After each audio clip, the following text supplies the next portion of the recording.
Hi and welcome. This is going to be my review of the Flipside Trek 350 BP backpack AW all-weather because it's got a built-in rain cover, rucksack or backpack. I've had this probably about a month and I'm reasonably impressed with it. The reason I'm impressed with it is because it's quite cheap at 140 UK pounds, and that's the price for it new, been out a few months, so it's probably going to drop in price anyway. So that works out about probably 180 US dollars. So it represents good value. Now compared to my Lowepro Whistler 350, it's not got a patch on it. I mean, it's a bit light on the top, as they say in the business. It's not as rugged. But for what I call an ordinary day sack, let's say I was going out with my non-photography friends and I wanted to carry a bit of camera equipment as well as rain jackets, etc. This is the sack. 250 is too small for me, and the 450 is too large because I've got a Whistler 350, which is about the same size as the Flipside Trek 450. Anyway, I'm digressing. Why do they call it the Flipside? Well, if you undo the stern strap, make sure you've got your waist strap done up reasonably loose, but not too tight. You can flip it around and get into the camera compartment, like so. So it is doable. I will say it's not easy to do. It's a great concept, but if the wind's howling and you're out in the rain, it's never easy. But if the floor's muddy, you know, this is a great way to protect your equipment. So yes, I'm in favour of it. Flipping around is never totally easy. In theory, I could flip around my Whistler 350, which is much larger. So that could be a Flipside pack if you wanted it to be, but this has been specially designed that way. Anyway, let's get it off now. Now it's got new types of fittings. They're a bit lighter than the normal ones I'm used to, but they seem to work okay and they're quite robust. But also I will point out here is, well, I'll put those straps back on for one quick set. The way to tighten the waistband up is by pulling forward. It used to be backwards. Now this is ideal because pulling backwards pulls your shoulder back. So ergonomically, they thought about these things, so that's quite good as well. Right, let's start with the material. Lowepro don't make any claims about this material. It's nylon. It doesn't say if it's weather resistant or tear resistant. My Whistler is tear resistant and water resistant. This isn't. It's got an all-weather cover, but you know, I would have liked it to be slightly more waterproof. Now it might be in reality. I've not taken it out in the rain, but as far as Lowepro is concerned, it's not water resistant or tear resistant. So it's just nylon. This probably, the reality is, it's a lot cheaper nylon than my Whistler, and that's why the price is much lower, because the Whistler is about 250 UK pounds, and this is about 140 UK pounds, and don't forget it's new on the market. It'll probably drop to 120 in about a month's time. So it represents good value, but you know, it's not as good as my Whistler. Right, let's start with the straps. There's straps on the front, and you've got more securing points there. Now, it says it can carry a small tripod. It would have to be a damn small tripod because you've got to flip this around. If you've got a lot of weight there, this will make life really hard. So maybe a Manfrotto B3 or something like that, or a MePhoto travel tripod might be okay. But personally, I take a Joby with me and I either keep it in there or sometimes there. That's about the limit as far as I'm concerned. I put a Joby Focus there. It's not the type of sack that I would use for what I call a major expedition, where I go out and take all my filters and my big tripod. It's not designed for that. I don't even believe the 450 is. It's not designed for a day in the mountains. It hasn't got, I think it hasn't got ice axe fittings or anything like that. You couldn't store crampons in this.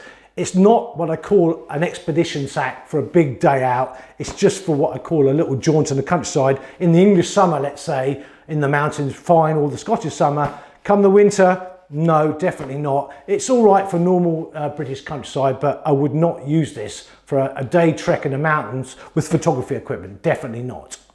As I say, it's got two straps on the side as well, and two bottle holders, which I really like.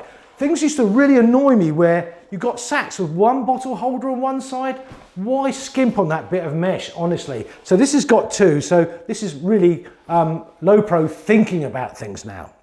Because the early Flipside, which I do own, it didn't have any space for any other equipment except a bladder for water or drinks. And that's what I used to use to put my rain jacket in, not my bladder.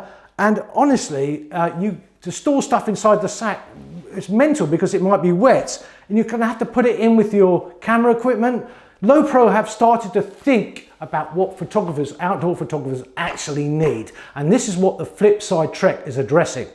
Right, that's the straps done. Also, whilst I'm on the outside actually, there's 2 pockets on this belt and I keep my camera batteries in there. There's 2, not 1. Even my Whistler's only got 1. You know, why not utilize the space? And Lowepro have been thinking, because it just makes total sense. You can get more storage out the sack if you just put these little pockets on both straps. It's ideal. Right, I think I'll start with the front compartment first. Now this is designed to take a tablet. Quite frankly, I don't carry a tablet in the countryside, but if you wanted to, you could. It can take a 10-inch tablet, and so can the 450. So it doesn't go up in size. So the 450 can only take a 10-inch. The 250 Flipside Trek could take an 8-inch. Right, as I say, I personally don't carry a tablet, but if I did, I could put it in there, but I put other stuff in there. There's also storage to the front, not much. You can get your fist in like that, an average fist in. There's also a little mesh pocket there you can put stuff in as well. So, of course, it's not a waterproof sack, so putting your tablet there could cause problems if you forget to put your all-weather cover on, or you get splashed by a wave or something. So, yeah, and it doesn't claim to be waterproof, this sack, so be careful. Right, the top pocket. This is the big selling point of this sack. It's a 50-50 split on this sack. Well, they say it's 50-50. I reckon it's more like 40-60. 40 at the top, 60 at the bottom. Now, this would allow me to carry a rain jacket, gloves, a hat, torch, etc. all in here, and probably a bit more. I could even carry my waterproof leggings in there. So it's a bit of a squeeze, but it can be done. 450 obviously has more space, but for me, this is an ideal compromise because the Whistler, Lowepro Whistler 350 is my other sack. So if I bought a 450, they'd be competing with each other. This is what I call for normal days out in the countryside where I don't need a lot of equipment. So yeah, that's the top compartment. So we come to the camera compartment. So that's my configuration at the moment. I do have 4 other inserts there. Now, one of the inserts at the bottom here has got this middle bit, this splits, and how I can explain that is like this. It's like that. So I can store a GoPro in there or batteries. There's 2 of those. So I can put all the inserts in. There's a lot of configurations you can have. Personally, I can get my Sony Alpha 7 R2 in here with a 70 to 300mm lens, a 21mm prime and a 35mm prime. Plus there's memory card inserts here, but I've never used them, to be honest with you. So you can just about get 3 lenses in here. It quotes 1 to 2 or 2 to 3. It depends on your camera, of course. I've got a mirrorless camera, so it makes my life a little bit easier. Probably with a full DSLR, you might be able to get 2 lenses and just the camera. As I say, if you're worried about that and you haven't got a lot of money, go for the 450 instead of the Whistler, but it's not, the sack itself is not as good as the Whistler. This Flipside Trek is okay, but it's not as good as the Whistler. Right, that's the inside done. Yeah, there's nothing else in there. I forgot to mention, there's little bits and pieces in here. There's a little loop there. There's also the normal key holder in there as well, you know, the usual bells and whistles.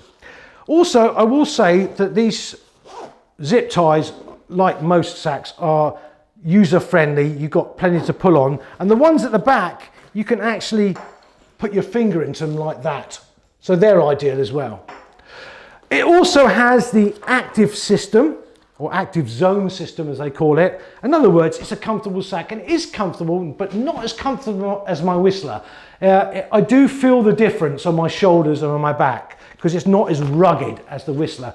It's just not as well built. The 250 doesn't have this wide sort of padded strap here. This is quite flimsy padding, but as I say, if you're not carrying a lot of equipment, it's fine. And if you stuck a tripod on this, a medium-sized tripod, this would be quite an uncomfortable sack. As I said, I keep reiterating, this is for a normal day out where you're not bothered about setting a tripod up and putting your filters in. You're just wandering around handheld, and you might get your Joby out to take a few shots, or a beanbag or something like that. So overall, I'm going to give this sack 9 out of 10. Just the 9 because I would have given it 10 out of 10, but it's not mentioning about this material, and it's not saying it's water resistant or tear resistant. So I'm assuming it leaks like a sieve, and that would make me, which I haven't showed you yet, get the all-weather cover out. And they've moved the all-weather cover to just there. So it's in there, so it's actually attached. No, it's not sewn in. It's got a Velcro attachment, so you have to take it completely out. So overall, 9 out of 10 because of the material, but otherwise it's pretty good. I say it's not as well built as my Whistler. I've not picked up a 450, but I can't imagine it being more padded than this. It's a compromise between spending tons of money on the Whistler, or if you haven't got tons of money and you want a sack that's really good for the outdoors, this is the sack. Now, Lowepro are listening to people now, because a lot of other companies are coming into their market, like Think Tank, etc., and plenty more, and they're designing sacks that carry things, that allow you to carry things like rain jackets, etc. So Lowepro are listening, and that's the good thing. So I've stuck with Lowepro. All my sacks are Lowepro, but I do pick up Think Tank sometimes and think this is a really good sack, but it's often £100 or $200 more expensive than the Lowepro. So the Lowepro are turning out what I call quite good quality stuff for reasonable money. So for me, yes, this is a good sack, 9 out of 10.